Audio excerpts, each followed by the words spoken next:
दो नंबर प्रश्न, आप जानते हैं कि 1/7 बराबर 0.142857 का बार है। लंबा भाग दिए बिना क्या आप यह बता सकते हैं कि 2/7, 3/7, 4/7, 5/7 और 6/7 के दशमलव प्रसार क्या है? देखिए, इस प्रश्नावली के एक नंबर के प्रश्नों को जैसे हमने हल किया था उसी प्रकार से दो नंबर के प्रश्नों को भी हल कर सकते हैं, परंतु इस प्रश्न में एक ट्विस्ट है। लंबा भाग भी नहीं देना है और दशमलव प्रसार भी करना है। तो इसके लिए संकेत के रूप में 1/7 के मान को इन संख्याओं के अंश यानी कि ऊपर वाली संख्या से अगर गुना कर दिया जाए तो दशमलव प्रसार आ जाएगा, क्योंकि देखिए सभी में हर समान है। तो देखिए इस 2/7 में हमें 2 को इसके मान से गुना करना पड़ेगा। 2 गुना ये मान लिख लेते हैं 0.1। अब देखिए गुना करने पर कितना आएगा। सबसे पहले तो 2 से गुना करेंगे 7 को, 2 7 14 का 4, हाथ में बचा 1, 2 5 10 और 1 11, 11 का 1 हाथ में बचा, फिर से 1, 2 8 16 और 1 17 का 7 हाथ में बचा 1, 2 दूगुने 4 और 1 5 हाथ में अब नहीं है, फिर 2 4 8, फिर 2 का 2। ये पॉइंट तो लग जाएगा और देखिए बार भी लगा हुआ है तो बार भी लगा देंगे, यानी कि 2/7 का दशमलव प्रसार इतना है। उसी प्रकार से 3/7 को 3 से 1/7 के मान को गुना करने पर 0.42857 दशमलव प्रसार आ जाता है। वैसे ही 4/7 के 4 से 1/7 के मान को गुना करने पर 0.571428 का बार आ जाएगा। और ये है 5/7 का मान, आप देख सकते हो। वैसे ही 6/7 में 6 को 1/7 के मान से गुना करने पर 0.857142 आ जाता है। ठीक है। 3 नंबर प्रश्न, निम्न को P/Q के रूप में व्यक्त कीजिए जहां P और Q पूर्णांक है तथा Q 0 के बराबर नहीं है। तो चलिए पहले 1 नंबर के क्वेश्चन को बना लेते हैं। 0.6 का बार, इस बार का मतलब है ये 6 बार बार आएगा। तो पहले लिख लेते हैं माना कि x बराबर 0.666 डॉट डॉट डॉट, इसको मान लेंगे हम लोग समीकरण 1। अब दोनों तरफ 10 से गुना करना है।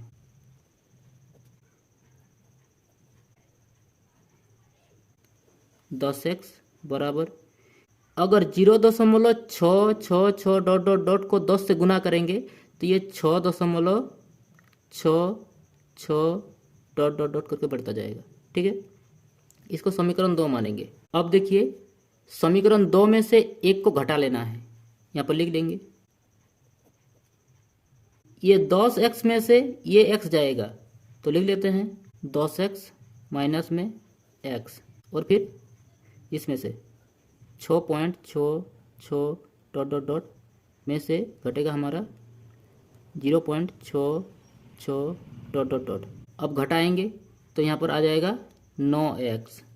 अब देखिए 6.66 में से अगर 0.66 घटेगा तो हमारा सिर्फ 6 बचेगा और इधर 0 हो जाएगा। ठीक है, अब x का मान लाएंगे तो x बराबर हो जाएगा यहाँ पर 6 और बट्टा में 9। अब काट देंगे 3 के पारा में तो 3 दूगुने 6, फिर 3 दिया 9, तो अंत में हमारा 2/3 उत्तर आया। तो x का मान 2/3 आ गया है। देखिए देयरफॉर देना मत भूलिए आप, देयरफॉर छूटना नहीं चाहिए। अब देखिए इसके 2 नंबर प्रश्न को 0.47, इसको भी उसी प्रकार से बनाएंगे। माना कि पहले मानेंगे और फिर x बराबर ये संख्या, ये बार लगा हुआ है तो ये बार बार आएगा देखिए, लेकिन हाँ इसमें 2 संख्या पे बार लगा हुआ है। इसका मतलब यहाँ पर देखिए 100 से गुना किए दोनों तरफ, और 100 से गुना करने के बाद देखिए हमारा क्या होगा, देयरफॉर लगाएंगे और ये 100x हो जाएगा।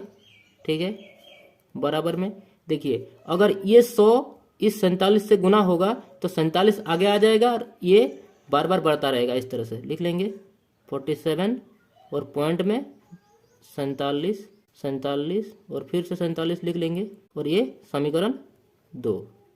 ठीक है, अब देखिए समीकरण 2 में से 1 को घटाएंगे, यहाँ पर लिख लेते हैं। अब देखिए 100 में से 1 जाएगा तो यहाँ पर हमारा 99x आ जाएगा। यहाँ पर डायरेक्ट कर रहे हैं थोड़ा सा। अब देखिए 47 में से इतना जाएगा 0.47 डॉट जाएगा, है ना, तो क्या बचेगा, सिर्फ 47 बच जाएगा हमारा। ठीक ना। अब देखिए x का मान लाना है, यहाँ पर देयरफॉर लगाना है। अब देखिए x का मान आएगा तो यहाँ पर हमारा 47 और बट्टा में 99 आ जाएगा। ठीक ना। तो इस प्रकार से x का मान आ गया। अब देखिए उसी प्रकार से 3 नंबर को भी बनाएंगे। यहाँ पर इसमें देखिए 3 संख्या में बार लगा हुआ है, इसका मतलब ये तीनों संख्या बार बार आएगा, है ना। तो देखिए माना कि x बराबर ये संख्या, और देखिए ये बार बार आ रहा है, यहाँ से यहाँ तक है, आप देख सकते हो। इसको समीकरण 1 मान लिया गया। दोनों तरफ इस बार 1000 से गुना करेंगे। क्यों? क्योंकि 3 संख्या में बार लगा हुआ है, इसीलिए। तो यहाँ पर देख सकते हैं 1000 को 1 से गुना किए, और इधर 1000 को 0.001 से, ठीक है। अब देखिए गुना करने के बाद यहाँ पर हम लोग लिख लेंगे 1000x बराबर में यहाँ पर। अब देखिए अगर ये 1000 0.001 से गुना होगा तो हमारा इधर सिर्फ 1.001 और फिर 001 डॉट डॉट डॉट, और इसको हम लोग समीकरण 2 मान लेंगे।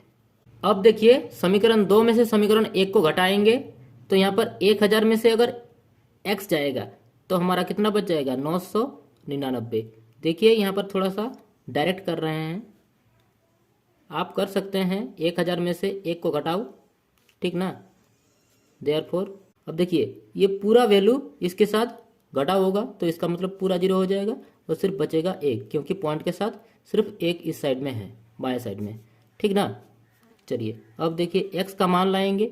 x का मान लाने पर x बराबर 1/999 आ जाएगा। तो इस तरह से हमने 3 नंबर के जितने भी प्रश्न हैं 3 नंबर तक पूरा कंप्लीट कर लिया है, आप देख सकते हो।